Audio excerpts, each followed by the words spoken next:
Hello everyone! Welcome back to my channel. In this video, I'm going to show you how I made this Trinity or Purple Trinity crochet top. Okay, so this one fits from extra small to small. Okay, so I would like to show you first how I made some measurements. Okay, for my size, I have 19.5 as the length centimeter. Okay, so for the bottom part, I have 3.5 centimeters. Okay, on this side, we have 5 centimeters or equivalent to 10 rows. And then on the white part will be 4.5 or 8 rows.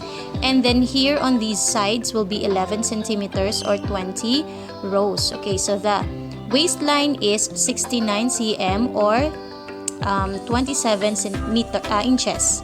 Okay, so I have here 21 centimeters for the mesh parts. Okay, mesh stitches. In doing this, I used polyester yarn, purple and white. So I almost consumed here 200 grams.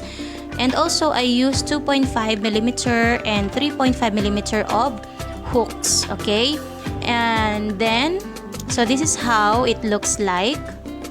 Okay, this is what we called Trinity crochet stitches. Now, in the beginning of this tutorial, in the first part, I will only be showing you 10 chains for the foundation chain because you will be measuring your body depending on the length of your upper torso. What I want you to know first is how to make this type of stitch, okay? And then the rest will be easy as long as you know how to make this. Now, make use of 3.5 millimeter hook. That is if you're using polyester yarn. Now, you heard me right. You have to use 3.5 millimeter because the type of stitch that we're going to use here is quite difficult if you are using 2.5 millimeter, okay? So we have now 10 chains. So you will be skipping the first chain from the hook. You will skip this and proceed to the second, but at the back loop. Okay, so make a single crochet. And then on the same stitch, make another unfinished single crochet and proceed to the next one. Back loop again, and then yarn over. You have 3 yarns now on the hook, and then yarn over again on the back loop. Okay, now you have 4. You can now pull through 4 and then make a chain of 1. Make sure that your tension is not so tight. As much as possible, make it loose so that you will not be having difficulty on the succeeding rows. Okay, so again, make a single crochet unfinished on the same stitch and then proceed to the next chain. And then yarn over again on the next chain. And when you have 4 yarns on the hook, you can now pull through. Okay, chain 1, and then on the same stitch, unfinished single crochet. So you will just repeat this. Okay, make unfinished single crochet and make sure you have 4 yarns on the hook before pulling through. Okay, so for this video, I only showed you 10 chains as the foundation, but the example I gave you is actually 48 foundation chains. Okay, so that's the length of my upper body. Okay, so if you would like to make the same size, it's okay, but make sure that the number of chains will be divisible by 2. If you want to make 50 chains, it's okay, but not 49 or 51. Okay, as long as it's divisible by 2, it's okay. Okay, so for the last part, Now you will end up, okay, like this. So pull through 4, and then instead of chaining 1, you go back on the same chain, okay, and then single crochet, and that's the time when you can chain 1, okay, and then turn your work and repeat what you did in the first row. Okay, so after chaining 1, go to the first chain and make a single crochet. Okay, on the same chain again, make an unfinished single crochet. Again, you make sure that you have 4 loops on the hook. Okay, so now you have 4 loops, and then chain 1. Again, don't make it so tight. So you will just repeat the same process, and at the last part, instead of chaining 1 right away, make sure to make a single crochet first. So again, single crochet unfinished on the same stitch.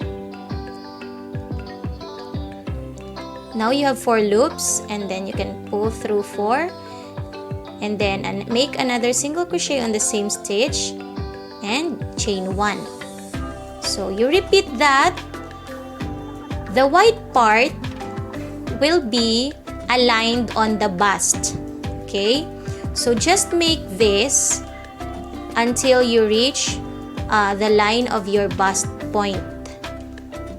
Okay, now if you are going to change a color, grab your white yarn and make a chain, and then just repeat the same process by making a single crochet and then a single crochet together. So you will just repeat that, and then if you want to make the same size as I have or as what I wear, you can follow the measurements I gave in the beginning of the video. So there, it is stated the number of rows. So for the purple part, I have 10 rows. And then for the white, I also have 8 rows. And then for another purple, I made use of 20 rows of Trinity stitches. Okay, so this is my actual purple Trinity crochet top.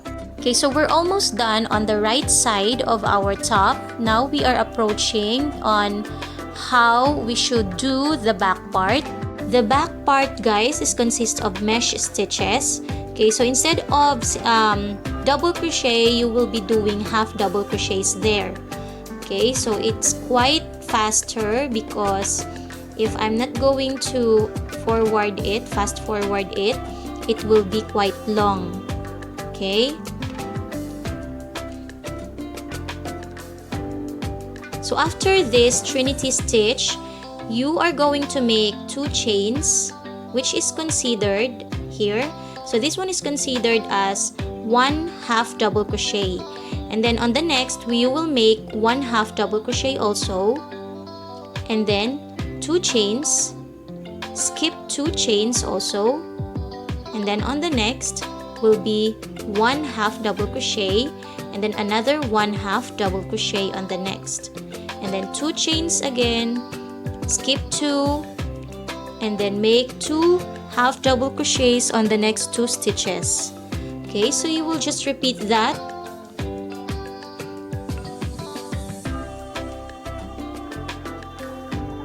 Okay, for the mesh stitches, I have here 26 rows. Okay, so you will be doing 26 rows, or again, you can make more or less depending on the size of your body. So for me, I have 26 rows. Now, to make sure that you're getting the correct number of rows for the back part, you have to fit this from time to time to achieve your desired size. Okay, so for the last part, I have here 3 half double crochet. So don't worry if you have 3 or 2, it doesn't matter.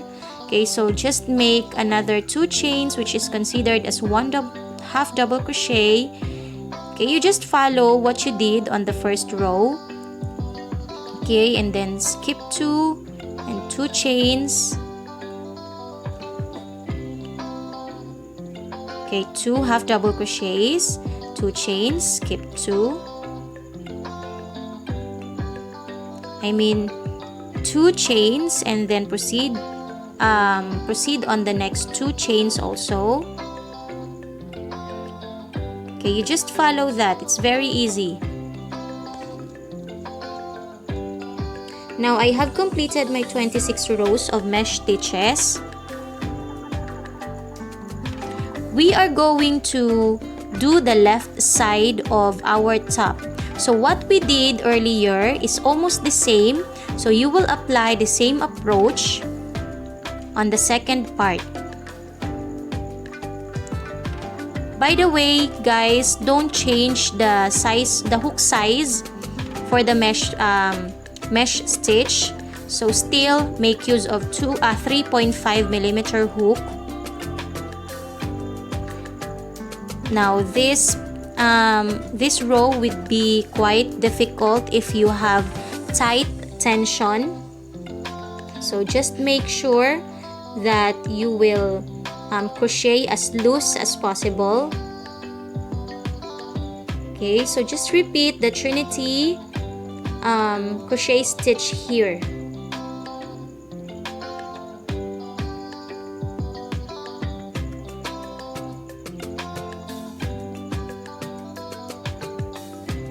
Okay, again, the Trinity crochet stitch is made of single crochet and then single crochet together and chain 1.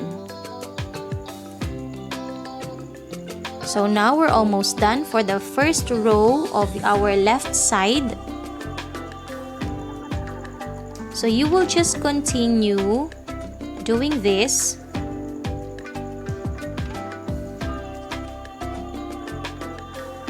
Okay, I will be back when I'm done with the left part. Okay, so I have shown you the right side. So please continue on the left. Okay. Okay, so the left part or the left side is almost complete. You can cut the yarn after that. Okay, chain 1 and then cut the yarn. And then we will be changing our hook size. So a while ago we used 3.5. This time we will make use of 2.5mm hook. Okay, so first make a loop and then insert your hook and pull your yarn.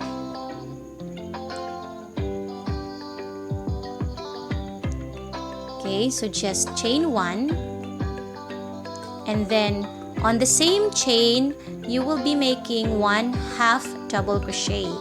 So these rows will be easier because you are just going to place 1 half double crochet on each of the stitches. Okay, so I have here 5 rows of half double crochets. So by the way, I got confused.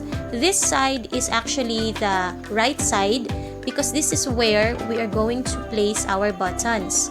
So the first part of the video, that is actually the left side.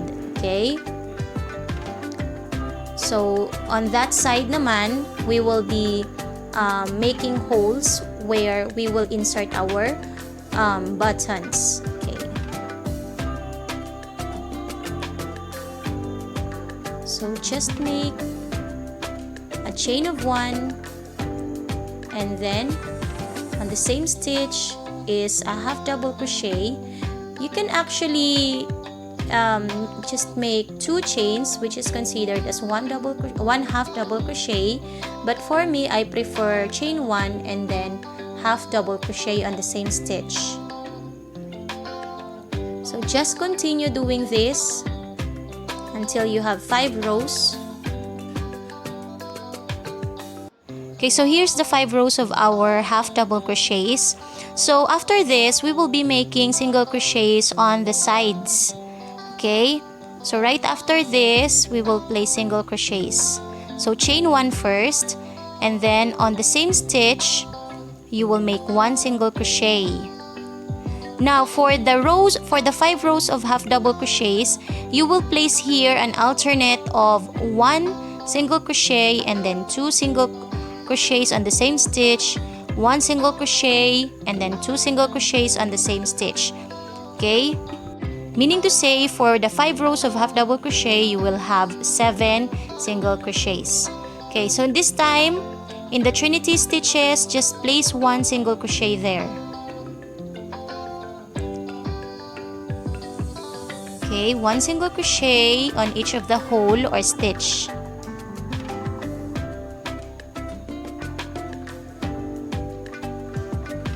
So we're nearly done.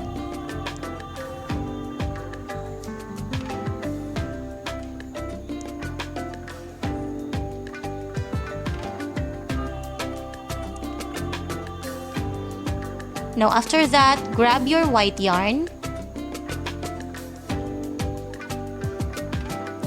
So instead of continuing, grab your white yarn and continue single crochets but using your white yarn. So don't leave your purple yarn. You bring it with you when you are crossing this white part.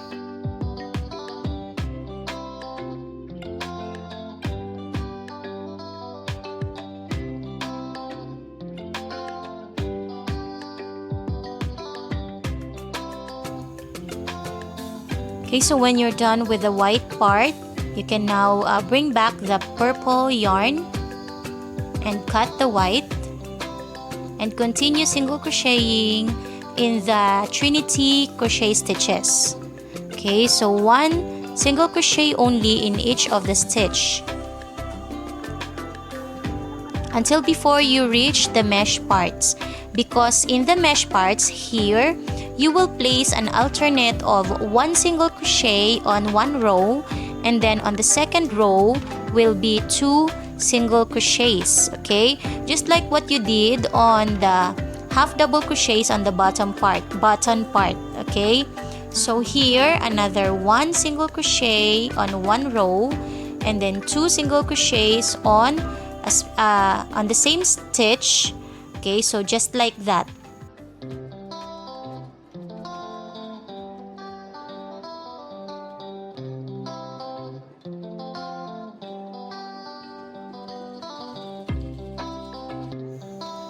Okay, so here it is.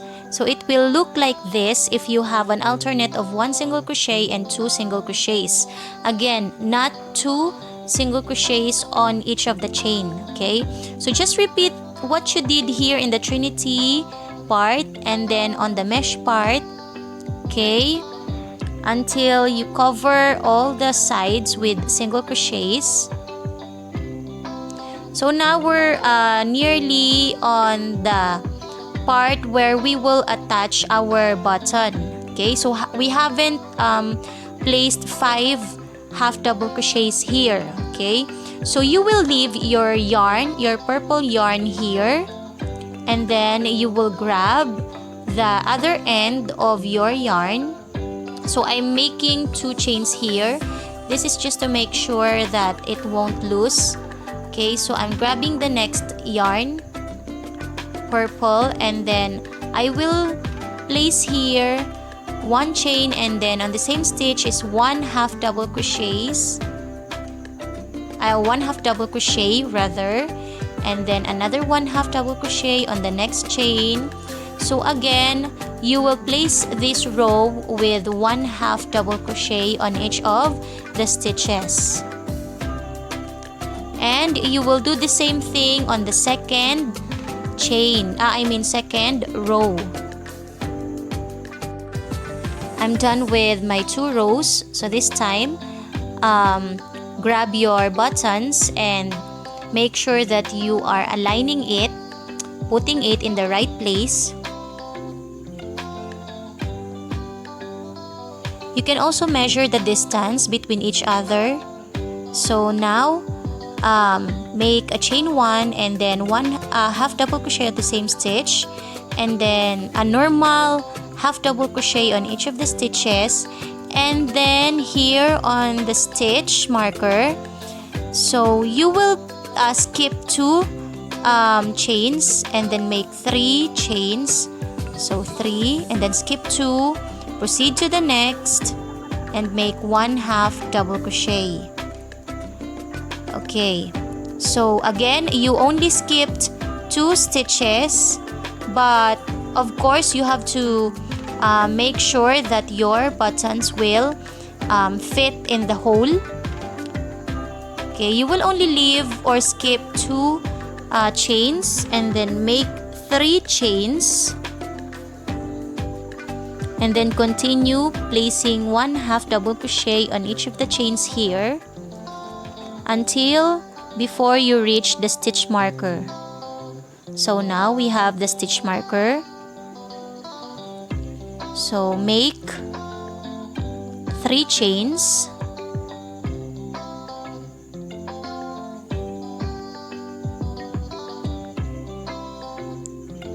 Okay, so we will be skipping 2 chains here. So 3, so 1, 2, 3, and then skip 2 and proceed to the next and make 1 half double crochet, and then continue half double crocheting.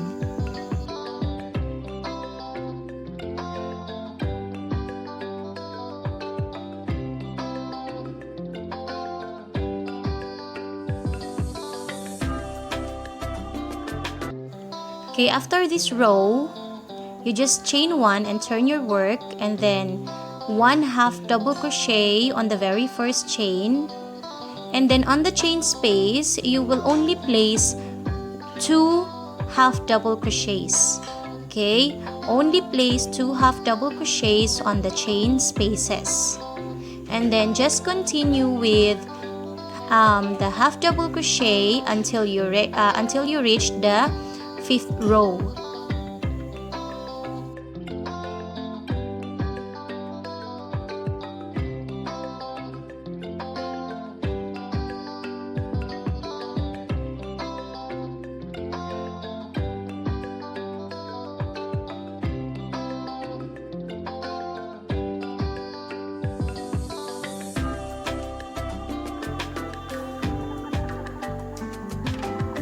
Actually, you can add more rows here.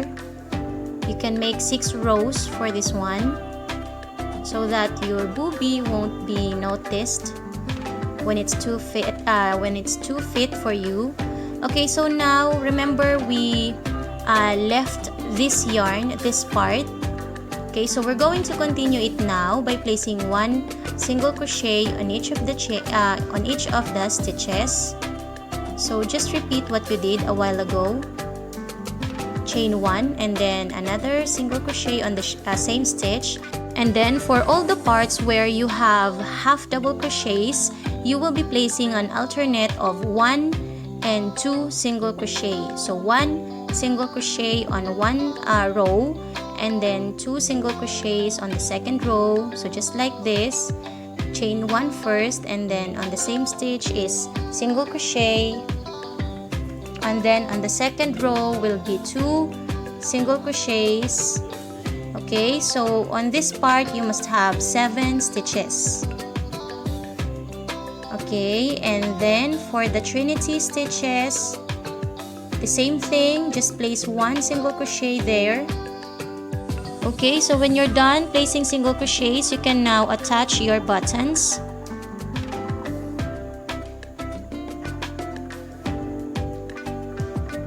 Now I will be showing you how to make the straps. So actually they're done already. I have made them already, and I don't know if I wasn't able to take or to film this part, or the video was just accidentally deleted. Okay, so just watch closely on how I did this part. So let's say for example, you insert your yarn here, and then single crochet, and then make 2 stitches or chains, and then go back here on the same stitch and make a double crochet, and then 2 chains again, and go back to the hole and make a double crochet. So again, 2 chains and make 1 double crochet on the hole. So you just repeat doing this until you reach your desired length. So for me, I have made 28 of this. Okay, so from time to time, please do fit this on your body so that you can be assured that you are having the right size. Okay, especially on the sleeve, okay, or on the straps. Okay, so I'm showing you the left part or left side of the top. So now, as what I mentioned, I have made 28 of these stitches. So to connect this at the back part, I counted 9 rows from the first mesh stitch. Okay, and then on top of that, I will be single crocheting. By the way guys, I used 2.5mm hook for the straps. Okay, so on the next stitch will be another single crochet and another single crochet on the next, and then chain 1. Okay, so in each of the hole, you will place 2 double crochets. Okay, so 1 and 2, and then proceed to the next hole and make another 2 double crochets. So just repeat this until you reach the very first hole.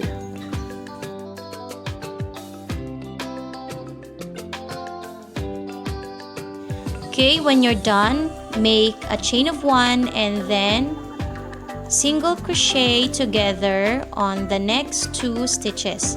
Okay, so 1 and then next stitch and single crochet together. Okay, go to the next stitch and place 1 single crochet.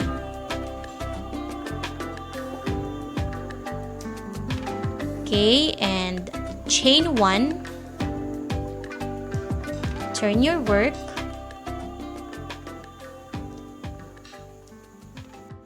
For row 2, you will place 2 double crochets on the first stitch, on the same stitch. Okay, and then chain 1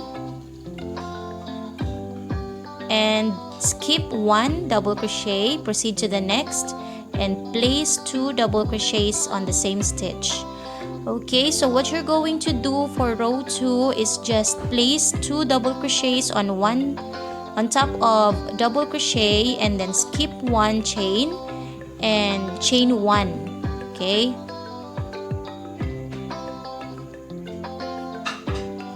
chain 1 and then 2 double crochets on the same stitch, chain 1 and then skip 1.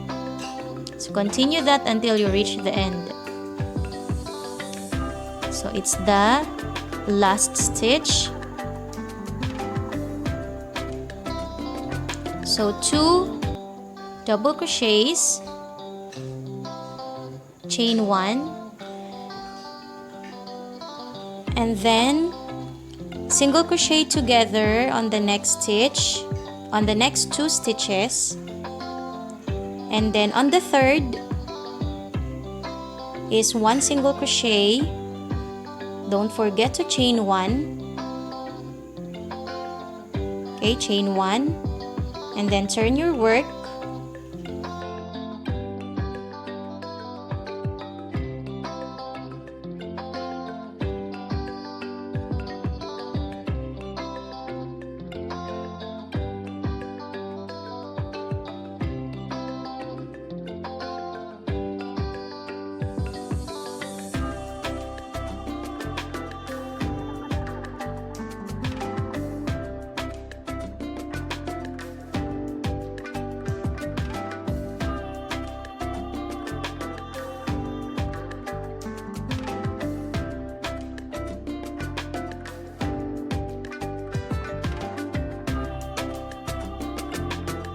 sorry guys, a part of my video from row 3 to 4 has probably jumped. So I just wrote the pattern from row 1 to 4. Just follow it. Now I'm on row 4. Just make a chain of 1 and then 1 double crochet on one stitch and 2 double crochets on the next, and then chain 2 for the space. Okay, 1 double crochet, 2 double crochets on the next, and space for 2 chains. Okay, for the last one, chain 1 and then make a single crochet together, and then on the third stitch will be a chain 1 or a single crochet and chain 1. Okay, so for row 5, just make 1 double crochet, and then at the center or on the next stitch will be 2 double crochets. Next will be 1 double crochet, and then 2 chains for the chain space. 1 double crochet again, 2 double crochets on the next, and then another 1 double crochet on the next, and then 2 chains for the space. Just repeat this pattern until you reach the end.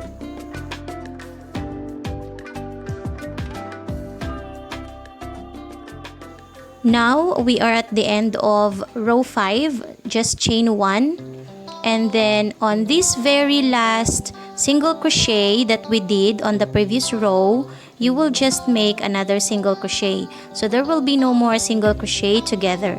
Okay, and then chain 1, and then we will place 1 double crochet on this stitch, and then on the next is another 1 double crochet, chain 1, and then 1 double crochet and another 1 double crochet, chain 2, and repeat, placing 1 double crochet for 2 times, and then chain 1 and another double crochet for 2 times. Okay, just repeat this pattern until you reach the end. Now we're at the end of the row. Just chain 1 and then single crochet on this stitch. You don't need to make single crochet together, and then just chain 1 and then turn your work for the last row. Okay, for the last row, you will place 1 double crochet for 2 times, and then 2 chains, and then 1 double crochet again for 2 times, and then 2 chains. So you will just repeat that. 1 double crochet, 1 double crochet, 2 chains, and then repeat.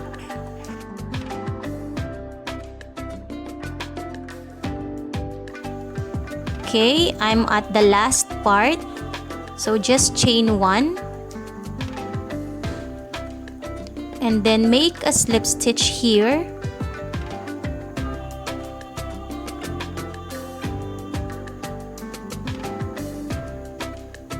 and then chain 1.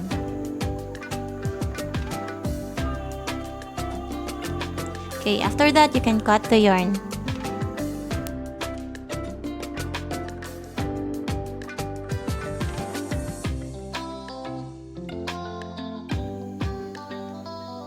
So now you will start your stitch here for the right side.